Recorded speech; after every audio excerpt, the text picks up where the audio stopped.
Good morning, everyone. I am not sure how this is going to work, but I decided I wanted to have worship with you all, even though it's been quite some time since we've been together as a group. Maybe we can kind of get together this way.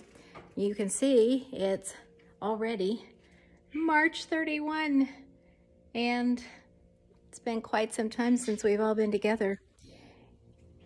Here I am in our empty classroom, all by myself. But maybe this way we can kind of get together.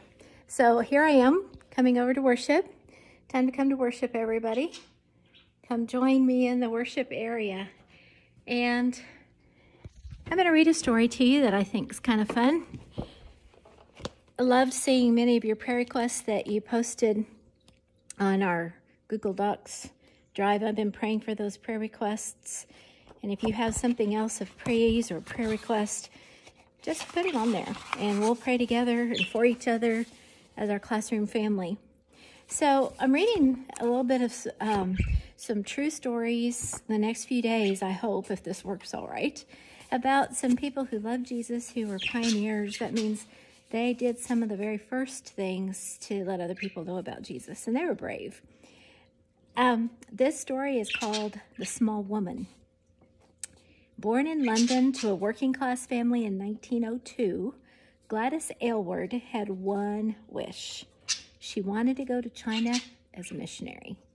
The China Inland Mission didn't think she was qualified, but the belief that God wanted her to go to China wouldn't die. When Gladys heard that an elderly missionary in China wanted an assistant, she saved her money working as a maid and bought a one-way train ticket. One way, lots of faith. She arrived in Yancheng in November. The missionary, Jenny Lawson, managed an inn for muleteers driving mule trains across the mountains. The inn not only offered people food and a place to sleep, but Bible stories told by the two missionaries.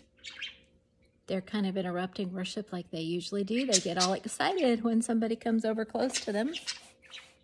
Hope you can hear anyway. We'll see how this works. Jenny Lawson died just a few months after Gladys' arrival, and Gladys had to continue to work alone. In 1938, the Japanese bombed Yancheng. Gladys had adopted several orphan children. Now there were many, many more orphans who came. They came to the Inn of Eight Happinesses because they knew Gladys wouldn't turn them away. The Japanese thought she was a spy, and it wasn't safe for her there. So in March, she escaped with 100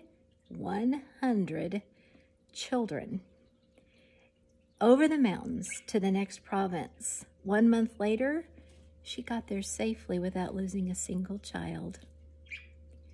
But Gladys was weak and sick after the trip. She hadn't eaten on the whole trip, saving all the food for the kids. In 1942, an American friend helped her get back to England to see her family, and while she was there, the communists closed China, so she couldn't go back. Finally, in 1957, over 10 years later, she was able to once again sail for China.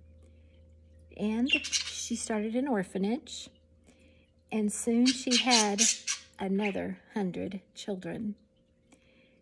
She was a tiny little woman, but she would not give up.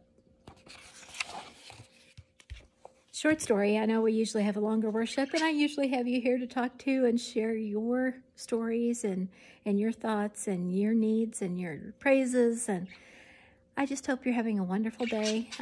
If you need anything, please let me know. You're so special to me, and I am just hoping and praying that each one of you are safe and have a good time at home with your families. This is a great opportunity for that, and that we're able to help you to understand your work and to succeed and move forward, and during this time that you'll have a special friendship with Jesus, because of course you know that's the most important thing to me, that you get to know him and love him, and just know how much he loves you, and that I love you too. And I hope you day is fantastic. So I would just pray for each of you, and we'll see if this video will post. Father God, I thank you for each one of our classroom family. We are different and special because you made us that way. And we have different needs, and we have different wonderful things that have happened in our families and our lives. But we lift all of those up to you, even though we're not here to share them personally with each other. And we just ask for your blessing on each one of our families during this time. We ask for your angels of strength to keep each safe and in your care. But most importantly, help us each to spend some time with you, to get to know who you are, that you love us. That's the most important thing.